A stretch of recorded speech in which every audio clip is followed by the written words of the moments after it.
Hi guys, this is Cody Sharp. I'm the owner of Sharp Guys Web Design. Today I'm going to talk about something that's kind of unique to Google in that so many people are using it. 80% of the all of the searches done now on the internet happen on Google. And so they have some unique data and they actually share it with people, at least this part.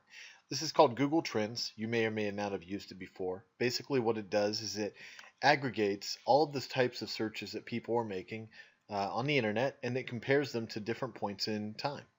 At this point, it goes all the way back to 2004, and it looks at all the different search terms and all those kinds of things.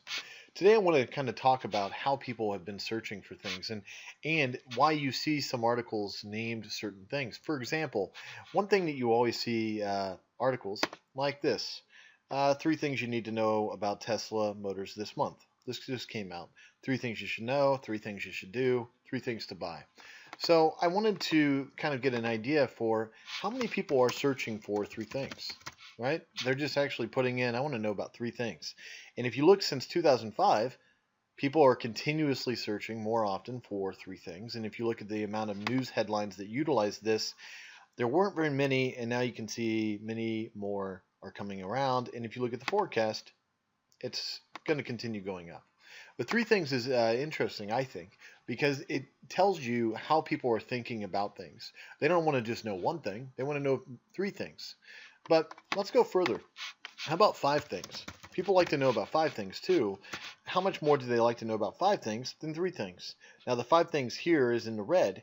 It's actually less likely that you're going to read an article about five things or search for one than three things. I think that's kind of interesting, especially when you're trying to come up with content that is going to be relevant to your users.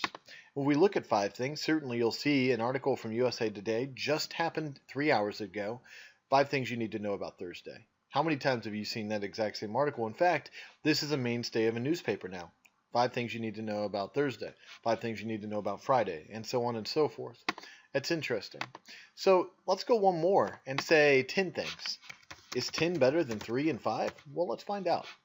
It's monumentally more searched for. Isn't that ridiculous? So we have the trend going up quite a bit here for 3 and 5 things. But if you look at the trend for 10 things, it's tremendous. And forecast wise, Google shows that this is going to continue going up as well. And if you look from back in 2004, it's made noticeable differences. So again, this is something that people are searching for on an ongoing basis. 10 things you need to know today, 10 things we've learned from Scientology, 10 things you want to know this today. This is even within the same day, you're seeing the exact same newspapers go ahead and do these kinds of things. So, what does this tell us? How does this help us? What does this do? If you're writing content for your website and you know that people are searching for these things, they're searching for 10 things, they're searching for three things, they're searching for five things. As a user, I personally would rather see less articles related to the number of things I should know. However, if your content is you want it to be read and you want your users to be engaged, this is the way that you need to write articles to engage them. When you're using Google Trends to find things that people are going to be interested in and actively searching for, this is a good way to go about finding out if this is something that would be related to the kind of content that you could write at your own company. So that's today's tip. Use Google Trends to get a better idea for how to write things, how to use headlines that will drive the search results and then drive the clicks through to your own website as well. All right, this has been Cody Sharp, the owner of Sharp Guys Web Design. Hope this was helpful.